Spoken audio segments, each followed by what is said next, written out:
I went up to Manchester and auditioned, and I'd been doing all these like little bits and bobs of, I'd done Aida at Birmingham, you know, just walking on in the chorus and doing different things, just trying to do something professionally. Yeah.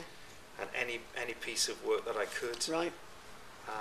And then this came up, and I auditioned, and then I got a call just before we broke up the Christmas holidays, saying that we'd like to employ you, we want to take you on. Wow. So I handed my notice in and You didn't even think twice? Well, I honestly thought that I'd be away for a year. They'd give me a 12-month contract, and I thought that'd be it. And I thought, I'll get it out of my system and I'll go and give it a go. Right. So I had no formal training. I'd not been to drama school. I'd not had any singing lessons. All I knew was what I'd got in my own head, in my own heart kind of thing as a performer. So I just ended up packing my job in and just, quite ridiculous really. I mean, I wouldn't know. I'm too sensible to do it now.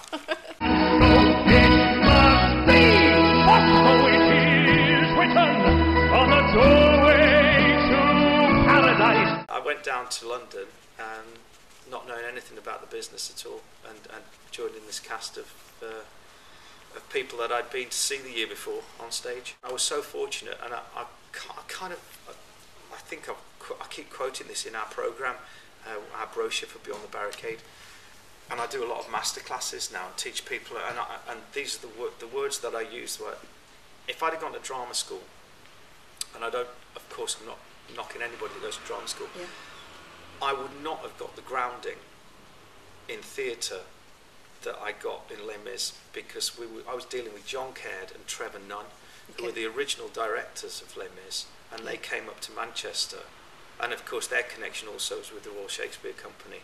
Yeah.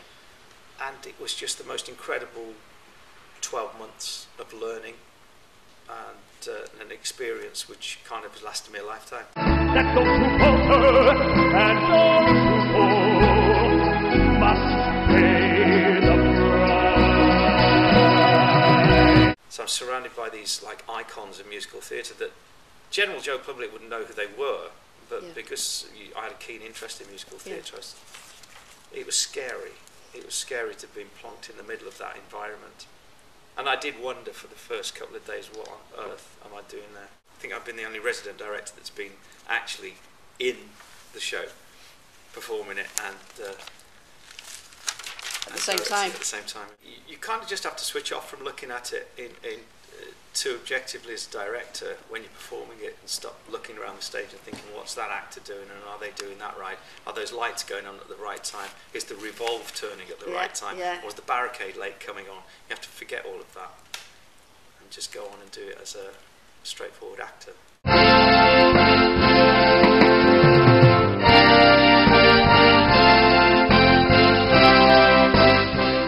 I've pretty much got the best of both worlds with Beyond the Barricade, because with my family growing up, and you get to that stage in life that I think I'd done enough on the show anyway as a director, so I wanted to go off and do other things. And so now, touring my own show, I still get to direct, I still get to perform little bits and pieces whenever I want to. It came out of a lot of charity work that we used to do, and in fact that charity work started here. What, in this theatre? Yes. Wow. Yes. We did. I used to run a group called Ovation. Right.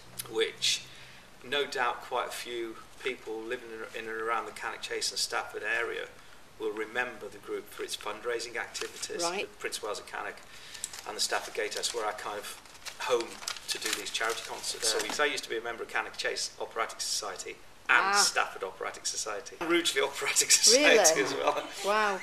Couldn't get enough of it. Where does it come from? Are you family musical? Yeah, I think it comes from both my parents. My mom was born and bred in the Sally Army, so I've always had music surrounding me ever since I was a little dot, and I could read music quite well when I was 5.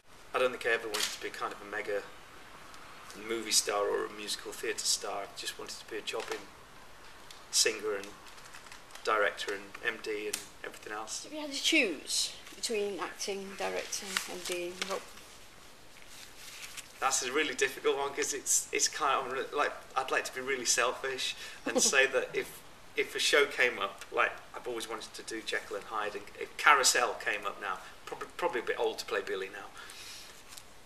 But say if somebody gave me the opportunity to do Billy Bigelow again, I would go, oh my goodness, yeah, please let me do it. Then, if I could direct a show, I don't know, I'd love to do that as well, and a bit of MD. So You want it all, I want it all, yeah. Still want to do more with Beyond the Barricade. I just love it so much, and I'm very fortunate to be working with a great group of people, and we just love being together and performing. Yeah.